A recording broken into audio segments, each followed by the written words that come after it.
فين؟ مش في عصفورة دخلت عندنا وبابا خرجها؟ يا بنت عملت يا بابا، انت اتجننت يا بابا. بابا انت عبيط كنت وكده. مسكنا في قصب بتاع الفول.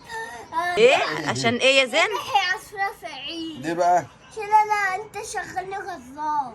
عايز تشتغل جزار بتاع عصافير؟ يعني انت كنت هتذبح عصفورة في العيد؟ لا والله. عشان وبابا بابا عشان اتجنن عشان خرجها؟ انت اتجننت يا تامر عشان خرجتها، كنت سبتها عشان زين يذبحها في العيد. قال عادي. انت عايز تذبح عصفورة في العيد؟ عصفورة؟ كانت هتعمل ايه تذبحها العصفورة؟ ازاي بقى؟ وشوف لها تذبحها ازاي وتشفيها ازاي؟ جيب السكينة كده. طب ما كانتش هتصعب عليك؟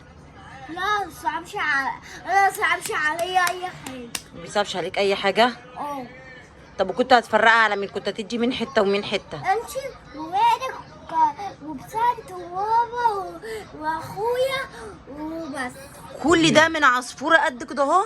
صغنونة قد كده؟ كمان في عيد التاني بقى جيب بقى خروف.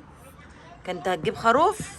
ما يتعلم بقى ما تتعلم الذبيح بقى. وهيتعلم في العصفوره الاول. اتعلم العصفورة. المشكلة ان انت ابوك لحد دلوقتي ما نمناش، والساعة ضربت 11 وداخلة على 12 اهين وما نمناش وصحانا كلنا، ينفع كده؟ ينفع. انا لا انا صحتكمش انتوا اللي صحيتوا. واحنا صحينا ابوك اللي ما نمناش. خلينا قاعدين جنب المحلول. تحاليل ياما. لا ومش اختي تعبانه. اختي تعبانه. احد جيبي خروف بقى. طب وما يكون حد تعبان نقول ايه؟ ربنا يشفيه.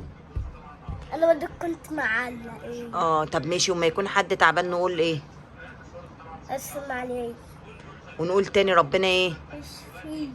شاطر يا زين، وربنا يشفي كل مريض. كل مريض يا رب الحق يا الناس. زينو ادعي للناس اللي تعبانه، عشان بابا راح لقى واحده تعبانه وكلت ترمس عيانه وقعد كلمها. فادعي للناس يلا. القولون بتاعها ملتهب. لا اله الا الله يعين امك. بابا راح قاعد يتكلم مع الستات في المستشفى. ينفع؟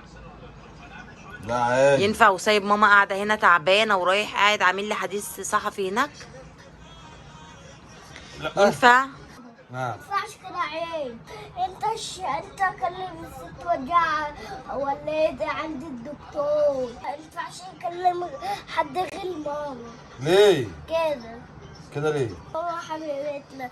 انت شو انت ايه ما قلتلكش نكلم حد؟ انا اقول لك انا محوش فلوس.